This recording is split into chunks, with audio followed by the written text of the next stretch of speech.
কোলে তুলে নাও। কোলে তুলে নিব? আদর করে কোলে তুলে নে। আচ্ছা, এই শিশুকে কোলে তুলে নিয়ে আমি কি করব? ওই মালিক সর্দারকে তুমি দান করে দাও। মালিক সর্দারকে দান করব? তাতে তোমার মঙ্গল হবে। জনাব, পাগলা বাবা ঠিকই বলেছেন। আপনি তো জানেন ওই উপরালা দরবার আমাকে একটি পুত্র সন্তান দেয়নি, তাই তো এই পাগলা বাবার কথা অনুযায়ী এই সন্তানটি আপনি আমাকে দান করছেন।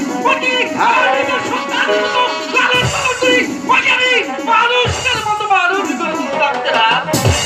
বেশ মহাবীর মালিক সর্দার, জনাব, ওই পাগলের কথা মতো এই শিশুকেই আমি কোলে তুলে নিলাম এবং এই শিশুকে কোলে নিয়ে আপনাকে বিদায় করলাম।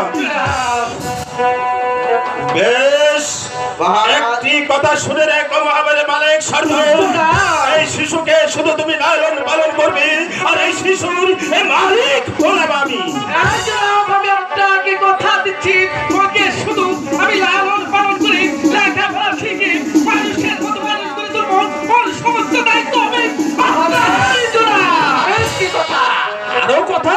হ্যাঁ, বলো পাগল, এই কি কথা? ছেলেটির একটি নাম রাখা লাগবে। হ্যাঁ, নাম তো রাখার প্রয়োজন।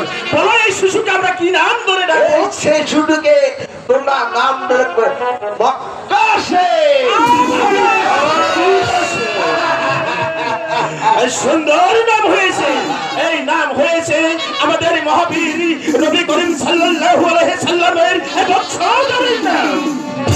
চমৎকার নাম হয়েছে পাগল। চমৎকার নাম হয়েছে মহারাজ। ওই যে দেখ, আগুন